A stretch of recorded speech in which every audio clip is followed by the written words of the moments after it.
ഇന്നലെ രാത്രി മുതൽ അനുമോള് അന്വേഷിച്ചുകൊണ്ട് നടന്ന ആ ബോഡി വാഷ്, അതുപോലെ തന്നെ അനുമോളുടെ കിറ്റ്, ഇതെല്ലാം എടുത്തു കളഞ്ഞത് താനാണ് എന്ന് സമ്മതിച്ചിരിക്കുകയാണ് ആര്യൻ.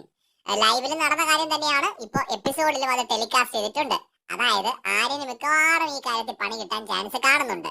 നെവിനെ വിളിച്ചിട്ടാണ് ആര്യൻ പറയുന്നത് ഞാൻ അതെടുത്ത് പുറത്ത് കളഞ്ഞിട്ടുണ്ട് എന്ന്. അതായത് ആര്യൻ സമ്മതിക്കുകയാണ് താനാണ് അതെടുത്തത് എന്നും അതെടുത്ത് പുറത്ത് കളഞ്ഞിട്ടുണ്ട് എന്നും. ഇന്നലെ നമുക്ക് തോന്നും അനുമോള് രാത്രിയിൽ 2 മണിക്ക് ഉറങ്ങിക്കിടന്ന ആര്യനെയും ജിസേലിനെയും അവരുടെ സുഖനിദ്രയെ തടസ്സപ്പെടുത്തിക്കൊണ്ട് പോയിട്ട് എന്നാലും അങ്ങനെ ചെയ്യണ്ടായിരുന്നല്ലോ എന്നൊക്കെ പലരും കമന്റ് ചെയ്തൊക്കെ ഞാൻ കണ്ടു.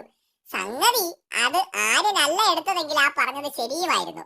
പക്ഷെ ഇനിയിപ്പോ ആ പറയുന്നതിൽ ഒരു പ്രസക്തിയുമില്ല. ഇതെടുത്തത് ആര്യനാണ്.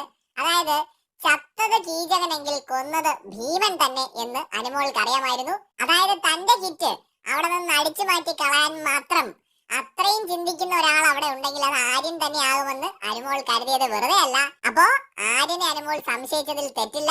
ഇന്നലെ രാത്രിയില് ബിഗ് ബോസ് വീട്ടില് ഈ മാടമ്പള്ളിയിൽ നാഗവല്ലി നടക്കുന്ന ഒരു ഭാവത്തിലാണ് അനുമോൾ നടന്നത്. കാരണം അനുമോൾക്ക് അറിയാം ഈ പണി കിട്ടിയത് ആര്യന്റെ അടുത്തുനിന്നാണ്. ആര്യനാണ് അതെടുത്ത് ഒളിപ്പിച്ചതെന്നറിയാം. ആര്യൻ അതെടുത്ത് പുറത്തേക്ക് എറിഞ്ഞു എന്നറിയുമ്പോ ആര്യനോട് അനുമോളുടെ കലിപ്പ് കൂടുകയുള്ളൂ.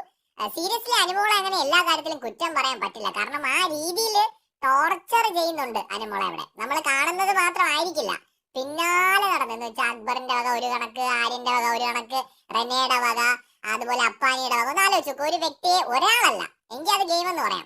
ഒരു കൂട്ടം ആളുകൾ ബുള്ളി ചെയ്യുമ്പോ അവര് പിന്നെ എങ്ങനെയാണ് അവര് റിയാക്ട് ചെയ്യുക? സീരിയസ്ലി ഏതൊരു മനുഷ്യനും റിയാക്ട് ചെയ്യുന്നതിന്റെ അത്ര അനുമോൾ റിയാക്ട് ചെയ്തോ എന്ന് സംശയമാണ്. കാരണം ആര്യൻ അത് എടുത്തു എന്ന് തെളിഞ്ഞ സ്ഥിതിക്ക് ഇത് അനുമോൾ അറിയുമ്പോൾ ഭൂകമ്പം അവിടെ ഉണ്ടാവുമായിരിക്കും. പക്ഷെ എങ്കിലും അനുമോൾ എങ്ങനെയാണ് കുറ്റപ്പെടുത്താൻ പറ്റുക അല്ലെ? കൂടുതൽ അപ്ഡേറ്റ്സുമായി വീണ്ടും വരാം.